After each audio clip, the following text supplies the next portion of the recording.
Welcome to MF times. இப்போ நம்ம பார்க்கக்கூடிய டாபிக் ஆல்வேஸ் கீப் ஸ்மைலிங்.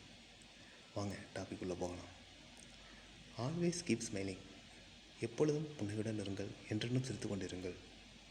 என்னடா எப்போதும் சிரிக்க சொல்றீங்களே, நாங்கள் என்ன லூஸா அப்படின்னு கேட்குறீங்களா? இல்லை, இதோட நேரடி பொருள் வாழ்க்கையில் சரியான இடத்தில் சரியான சமயத்தில் நாம் வெளிப்படுத்தக்கூடிய புன்னகை நம் வாழ்க்கையில் பெரிய மாற்றத்தையும் பெரிய வெற்றியும் நமக்கு தேடித்தரலாம். இந்த சிரிப்பு மனிதனுக்கும் விலங்குகளுக்கும் இடையே உள்ள ஒரு மிக முக்கிய வேறுபாடு. என்னைக்காச்சும் எந்த விலங்காவது சிரித்து பார்த்துருக்கீங்களா? என் கண்ணீர் விட்டு அழுது கூட பார்த்துருக்கலாம், ஆனால் சிரித்து பார்த்துருக்க முடியாது.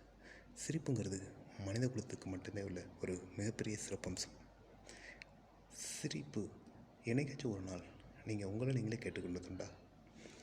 உங்களுடைய வாயில் உள்ள அனைத்து பற்களும் வெளியில் தெரியும் அளவிற்கு வயிறு குலுங்க அப்பாடா சிரித்து வயிறு புண்ணாயிடுச்சு அப்படின்னு சொல்கிற அளவுக்கு என்றைக்கு நீங்கள் கடைசியாக சிரிச்சிருக்கீங்க?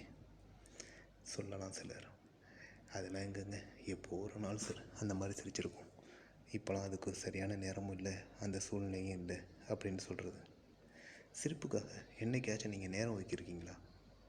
சிரிப்புக்காக நேரமா என்ன சொல்கிறீங்க அப்படின்னு கேட்குறீங்களா? நம்முடைய அன்றாட வாழ்க்கையில் நம்ம எல்லாருமே இப்போது ஒரு டைம் டேபிள் படி தான் வாழ்ந்துக்கிட்டு இருக்கோம். காலையில் இத்தனை மணிக்கு எந்திரிக்கணும், காலையில் இத்தனை மணிக்கு சாப்பிடணும், காலையில் இத்தனை மணிக்கு வேலைக்கு போகணும், இத்தனை மணிக்கு வேலையை விட்டு வரணும், இத்தனை மணிக்கு விளையாடணும், இத்தனை மணிக்கு தூங்கணும், இத்தனை மணிக்கு தான் நம்ம சோசியல் மீடியாலேயோ இல்லை பொழுதுபோக்குக்காக டைம் ஸ்பெண்ட் பண்ணணும்னு எல்லாமே ஒரு டைம் படி தான் வாழ்ந்துக்கிட்டு இருக்கோம். சிரிக்கிறதுக்காக நேரம் ஒதுக்கியிருக்கோமா? சிரிப்பு அவ்வளோ முக்கியமா? ஏங்க நாங்கள் காமெடி டிவி காமெடி ப்ரோக்ராம் பார்க்குறோம், ஃப்ரெண்ட்ஸுக்குள்ள ஷேர் பண்ணி சிரிச்சுக்கிட்டு இருக்கோம். இதுக்காக டைம் ஒதுக்கினாலும் கிடைக்கக்கூடிய நேரத்தில் நாங்கள் செய்கிறோம். ஆனால் இதை ஒரு இம்பார்ட்டன்ட் விஷயமா நீங்கள் என்றைக்காச்சும் செஞ்சுருக்கீங்களா? ஆக இன்றைக்கி சிரிக்க மறந்துட்டோம் அப்படின்னு. இல்லை. சரி, சிரிப்புங்கிறது ஒரு குறிப்பிட்ட வயதினருக்கு மட்டும் உடையதா அப்படின்னா அதுதான் இல்லை. அது சிறு வயதினராக இருக்கலாம், நடுத்தர வயதினராக இருக்கலாம், ஏன் வயது முதிர்ந்த காலத்தில் கூட சிரிப்புங்கிறது ரொம்ப முக்கியமான விஷயம். இந்த சிரிப்பு இல்லாத ஒரு மனிதரை இந்த சமுதாயம் எப்படிலாம் பேர் வைத்து அழைக்குது அப்படின்னா உம்மனா மூஞ்சி, சிடுமூஞ்சி, டென்ஷன் பார்ட்டி, இப்படி பல பேர் வச்சுருக்கு. அதே நேரத்தில் நீங்கள் சிரித்து பேசி ஆரம்பிங்க. உங்களிடம் வந்து பேசுகிறதுக்கு வந்து பழகிறதுக்கு யோசிக்காமல் வந்து பழகுவாங்க, பேசுவாங்க. ஃபார் எக்ஸாம்பிள், நம்மளுடைய அன்றாட வாழ்க்கையில் எவ்வளோ பிரச்சனைகள் இருக்கலாம். உங்கள் குடும்பத்தில் இருக்கக்கூடிய பிரச்சனைகள், சண்டைகள், நீங்கள் வேலை பார்க்கக்கூடிய இடத்துல உள்ள ஸ்ட்ரெஸ்ஸு, பிரச்சனைகள், இதனால் நீங்கள் சிரிக்க மறந்தே போயிடலாம். ஆனால் நம்ம எவ்வளோ பிரச்சனையாக இருந்தாலும் சாப்பிட்றதுக்கு நம்ம மறக்கிறதில்லை. அது மாதிரி சிரிக்கிறதுக்கும் நம்ம ஒரு நேரத்தை ஒதுக்கணும், சிரிக்கணும். சிரிப்பு எப்படிப்பட்ட சிரிப்பாக இருக்கணும் அப்படின்னா உள் மனதிலிருந்து வரக்கூடிய சிரிப்பாக இருக்கணுமே தவிர ஒரு போலியான சிரிப்பாக இருக்கக்கூடாது. உதாரணத்துக்கு உங்கள் மேலதிகாரியை பார்த்து ஒரு போலி புன்னகை நீங்கள் சிரிக்கிறதுக்கும் உண்மையிலேயே ஒரு நகைச்சுவை படத்தையோ ஒரு நகைச்சுவை சீனையை பார்த்துட்டு உள்மனதில் சிரிக்கிறதுக்கும் வித்தியாசம் இருக்குது. நான் சொல்கிறது உண்மையான சிரிப்பு. சரி, இந்த சிரிப்பு உங்களுடைய வாழ்நாளை அதிகரிக்கக்கூடியதாக இருக்கும். உங்களுடைய வாழ்வில் சில நல்ல முன்னேற்றத்தையும் வெற்றியும் தரக்கூடியதாக இருக்கும். இதே நிலையில் இன்னொரு வகையான சிரிப்பு நீங்கள் மற்றவரிடம் காமிக்கக்கூடிய சிரிப்பு.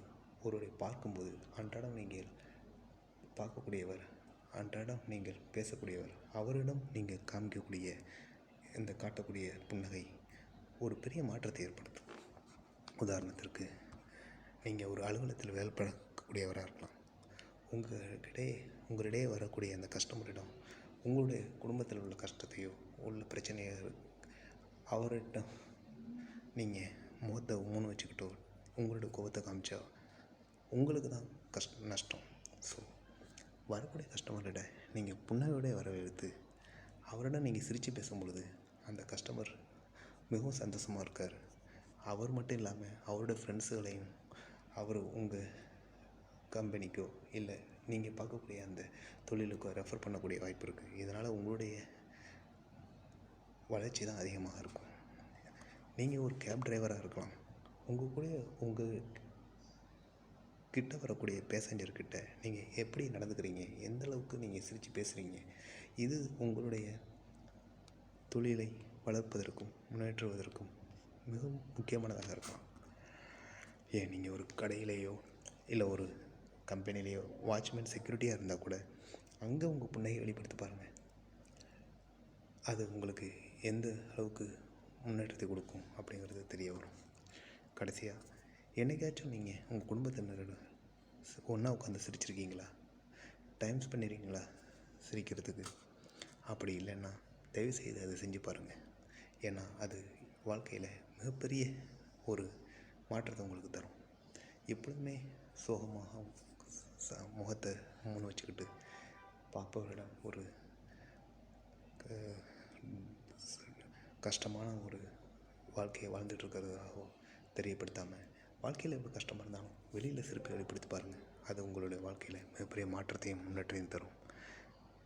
சிரிப்புக்காக நேரம் ஒதுக்குங்கள், சிரிக்க கற்றுக்கொள்ளுங்கள். அது வாழ்க்கையில் பல வெற்றியையும் முன்னேற்றத்தையும் உங்களுக்கு தரும்.